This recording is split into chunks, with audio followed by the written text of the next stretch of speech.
Hello everyone, welcome to an episode of TCG Talk, back today with another video. And in today's video, I want to go over some of the sideboarding tips that you all have been asking for Katsu and just kind of give my two thoughts on it. I have been putting off the video for lack of a better term because I've been trying to wait and see how the meta is going to shape in order to make the best sideboard possible. I have a sideboard for the public list that's out right now, but really it's going to be really interesting to see where the meta goes, especially with the upcoming ProQuest season and things of that nature. So I wanted to kind of talk about some choices I've made, but also kind of give a caveat to this and say that it's really dependent on your meta, especially in ProQuest season. It's not national level meta really, right? It's kind of your local meta, or most time when it comes to ProQuest, you need to see basically what's the meta within I'd say a 3-hour range around you, because most people travel to ProQuest within 2 or 3 hours of them. Some people even go 4 or 5 hours. So it all depends on that. So I'll kind of go through it and give my thoughts in 2 cents. But we'll also just talk about cards in general, not so much my list specifically, but just sideboard options for you as a Katsu player. And then kind of go from there. So in my public list right now, I have 2 Command and Conquers. I have Belittle package in the sideboard with 1 Minnowism. I have Mask of the Pouncing Lynx. I have 2 Null Rune, Shuko, and Sink Blow. So these, I think, are common things you'll see in sideboards for most Katsu lists. I think that personally, Belittle should be in the sideboard. I think Belittle should be automatic include in the sideboard no matter what your meta is. I think just having that for Icelander is really important. I personally would not put Belittle in the main board for Tiger Katsu specifically, only because you really value cards that cost 1 in your deck, because Tiger Katsu, you could honestly play completely Cheerios. You could play, if you want to take out the leg tap line and do Soul Bead Strike and snatches and head jabs and things like that, you literally could play this entire list with no 1 cost. The only 1 cost you might have in the deck is Razors and Art of Wars, obviously. So 6 1 cost cards. I have 9 with leg tap. Most people are running 12 blues, I'd say, is the average for Tiger Katsu right now, maybe 15. And then as low as 9 is what I've seen. So really, I just don't think Belittle's a powerful enough card for Tiger Katsu specifically to justify being in the main board. It costs 1. If people are smart, they'll block it, so you cannot use Minnow to Katsu trigger that Minnow you went to go Katsu trigger. Most people want to use Minnow for pitch if you can, but some people are using it for Katsu trigger. It all depends. It's just a little bit under the power curve for what you're trying to do, in my opinion. Katsu would never, ever, ever, ever need 6 resources. I don't care what anyone tells you. You're never going to use that Minnow for pitch, or hardly ever. If you do, some people are making the argument of, well, if you are off Tunic and you don't have a blue, then you get, resources. But the thing is, that Minnow you get, sure, you can use it for Kodachis, but that's really situational. And honestly, I'm wanting to use my Tunic trigger for 1 Art of War, 2, maybe even Razor if I have to make a key mass trigger hit. It just depends. So I really don't like the fact that that you're using that as an excuse. I think Belittle is mainly a tech card for Icelander when it comes to Tiger Katsu, just compared to the power curve of his regular cards. But I do think you should have at least 3 Belittle and 2 Minnow, or 1 Minnow in the sideboard, maybe 2 Minnow. I only have 1, but a lot of people will do 2 just in case you draw Belittle and Minnow in the same hand. So that's definitely a key option for you. And I think that's something that should be in everyone's sideboard, because Icelander is going to be prevalent in the meta, being one of the premier decks since the format last stopped.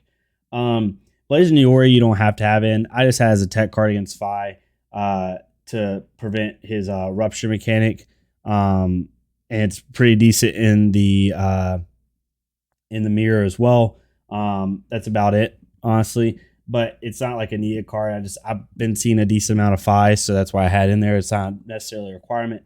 Command Conquer is also not a requirement. It's very nice. There's not a card in the game like it. There's no replacement for it. People always ask me, what's the replacement if you can't do Command Conquer? There is no replacement. Personally, if you want to add 2 more blues in this spot, maybe against Icelander, you could go up to, in my list, you would go up to 18 blues, but it all depends. You could put a bunch of different stuff in this.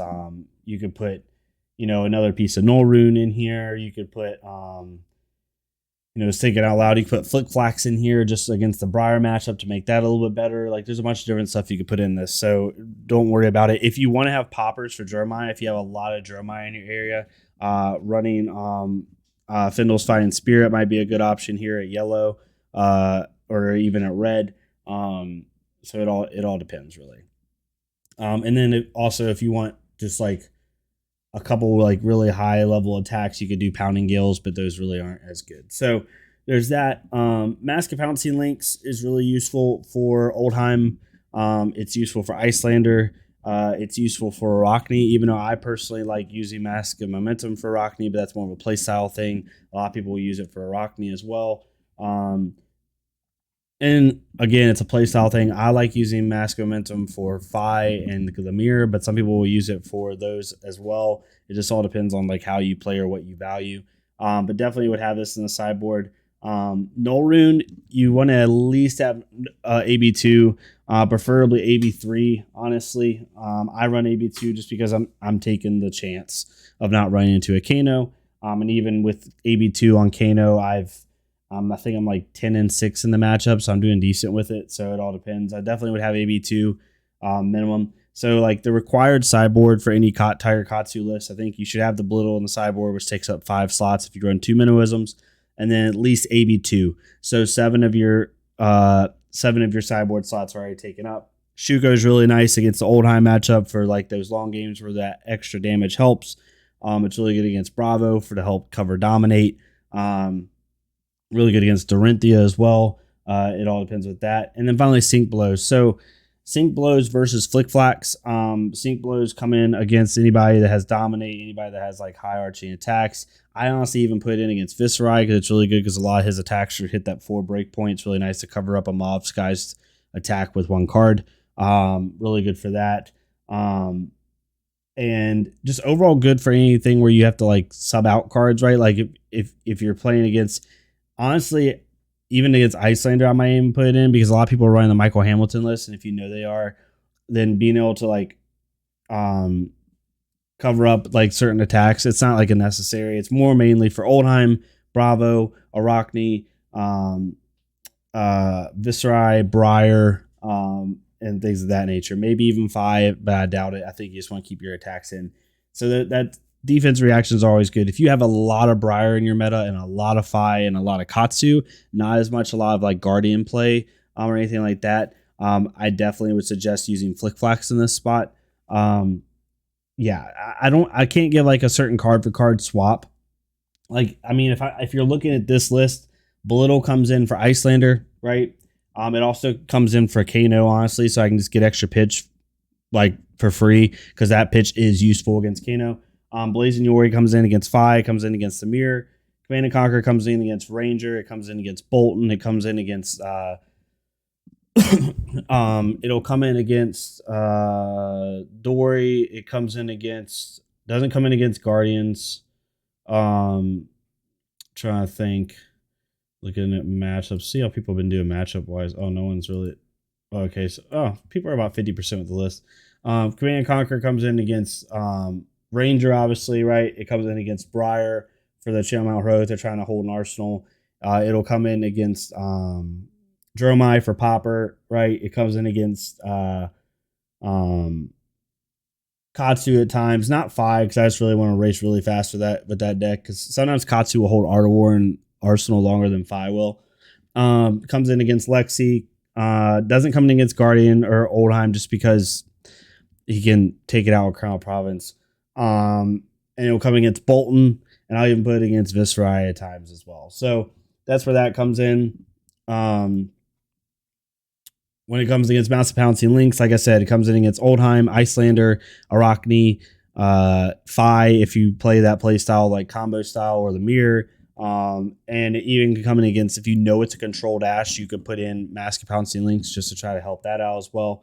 AB2 comes in against Wizard, obviously. When it comes to Viserai, I will run AB1. I will run No Rune Gloves just to be safe. Against Briar, I'm racing. I keep everything in, honestly. I want to have that breaking skills potential. When it comes to Shuko will come in against any Guardians. It'll come against Dorinthia. It comes in against Dash. If I know it's control Dash. It'll come in against Arachne. If I know it's a really like slow Arachne player. And things of that nature. So that's basically where I'm at. And then defense reactions. Defense reactions will come against anything Guardian, Comes against Azalea, Arachne. It'll come against Briar. I put it against Briar, honestly. Dorinthia is a big one.